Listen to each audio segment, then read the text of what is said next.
Muy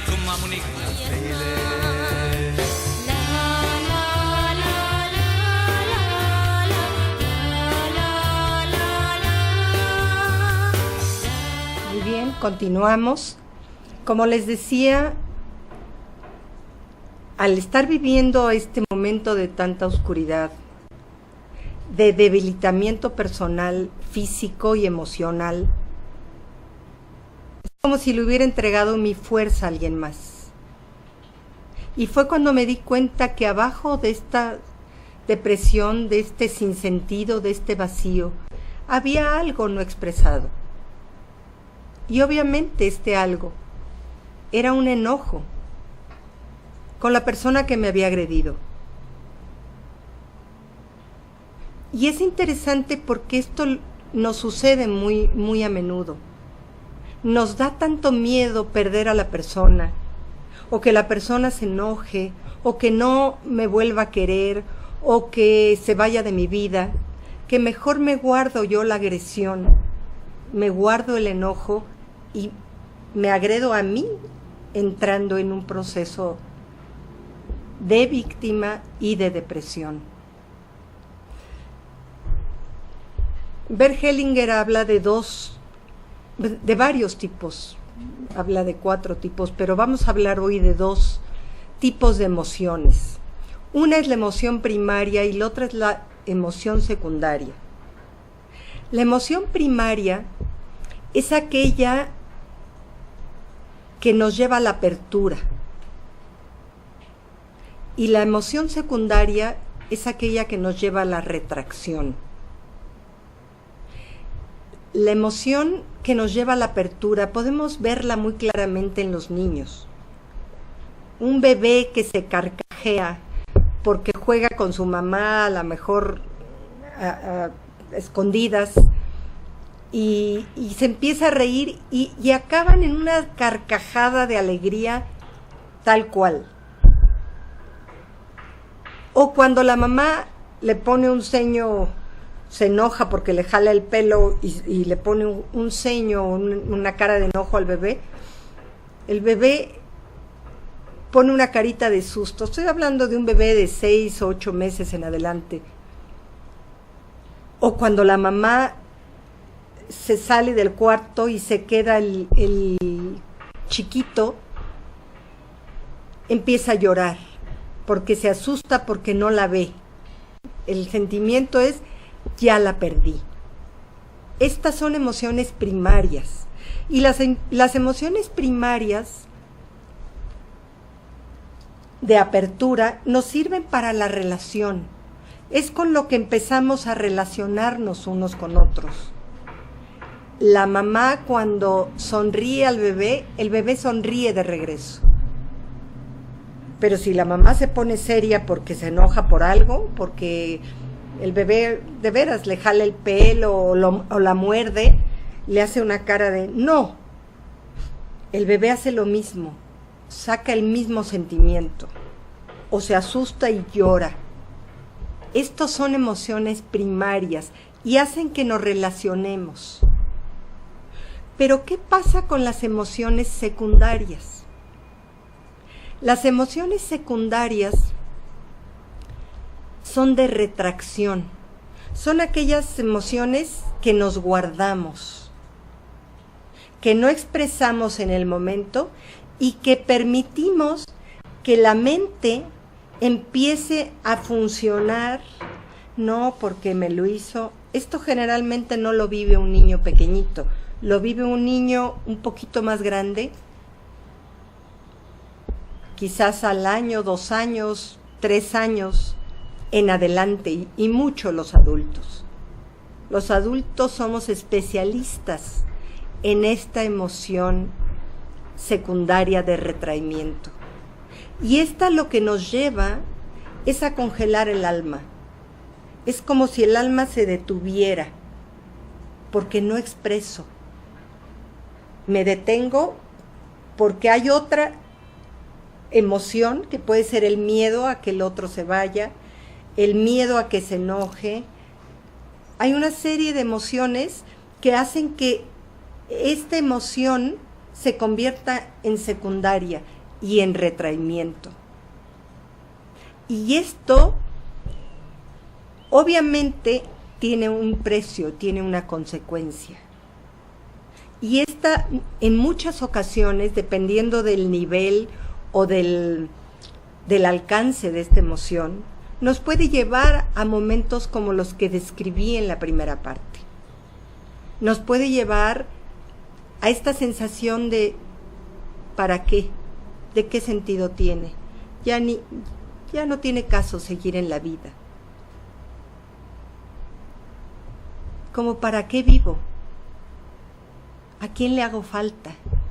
Todas estas son frases que nos decimos cuando estamos en el vacío. Y muchas veces tienen que ver con estas emociones secundarias, con estas emociones de retraimiento. Creo que podemos distinguirlas muy fácilmente. Si yo voy en el camión y alguien me da un pisotón, digo ¡ay! Y a lo mejor empujo a la persona. Esto es una clásica emoción primaria. Pero si me pisa, quito el pie y me quedo dándole vueltas, ¡uy, idiota este señor! ¿Pero qué se cree? ¿Pero por qué no se fijó? ¡Ay, ya ni la muela! Ahí estoy haciendo esa emoción en una emoción secundaria, porque empiezo a darle vueltas con mi cabeza. Y claro, a lo mejor un pisotón no me va a llevar al vacío existencial, pero algo con una persona muy cercana, por supuesto que me lleva ahí. Entonces, aquí lo importante es darnos cuenta de estas emociones secundarias que me llevan a enfriarme, me retraen, me meten hacia adentro. Es como si todo mi cuerpo se hiciera apretado, se hiciera pequeñito, a lo opuesto a la expansión, a la apertura de la emoción primaria. Y entonces, ¿qué es lo que hago?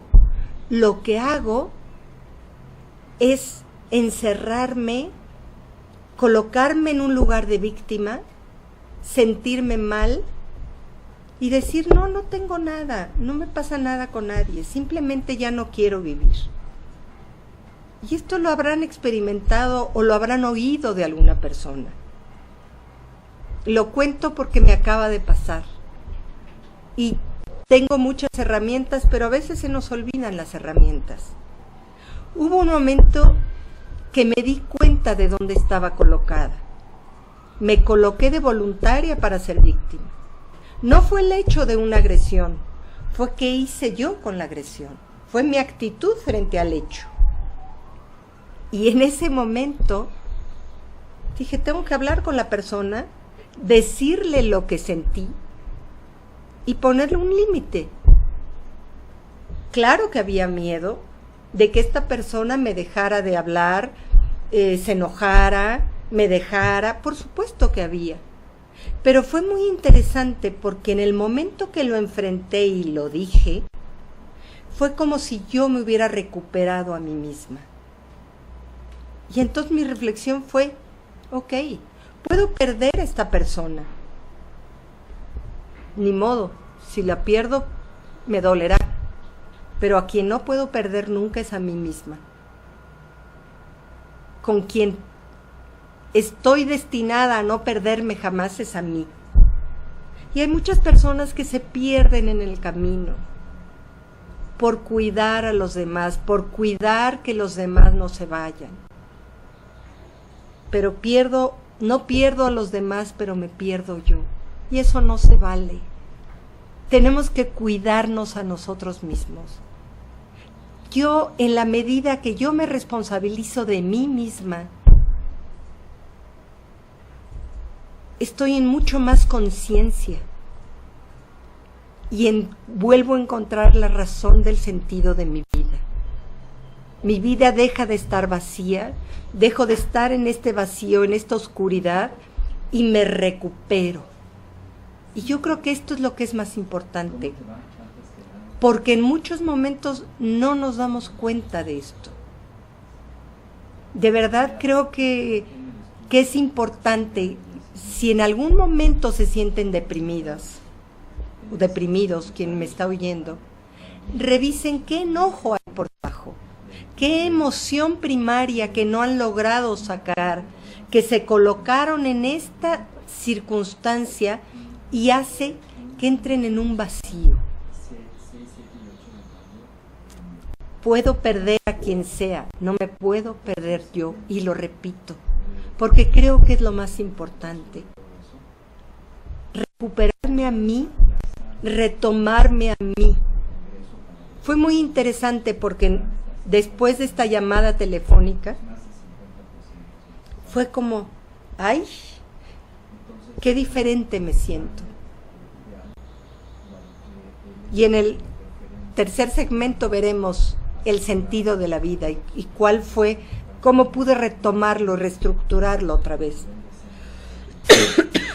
Pero aquí lo que fue vital fue sacar la emoción de retraimiento, la secundaria, que tenía yo atorada y que venía hablando y hablando y hablando y pensando y pensando y pensando, y que no me permitía volver a encontrar la alegría, el sentido de vida, la emoción, etc.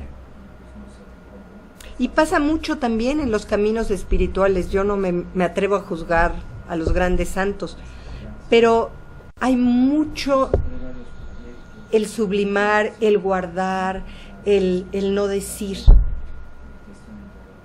Yo creo que es importante que cuando hay una sensación de oscuridad en el alma, cuando hay una sensación de vacío existencial, hay que revisar cuál es la emoción secundaria que está abajo y poderla expresar. Al expresarla se convierte en emoción primaria, la puedo decir, la puedo experimentar y expresar. Y lo que es interesante es que vuelve a haber relación. Si yo me quedo en el retraimiento y en la depresión, la relación se pierde, aunque crea que no se pierde. Esa es la paradoja. Yo creo que se va a perder y en el fondo ya la estoy perdiendo, porque no estoy expresando y la energía y la relación se da. O sea, se siente de cualquier manera. Entonces, es sumamente importante tomar conciencia de que aquello que está por debajo yo lo pueda expresar, yo lo pueda decir, porque al decirlo vuelvo a tener una relación, si es que me interesa la relación, pero sobre todo me recupero a mí no me pierdo, y al no perderme puedo volver a encontrar muy fácilmente cuál es el sentido de mi vida. Regresamos al tercer segmento en un momento con lo que es propiamente el sentido de la vida. Gracias. Nosotros venimos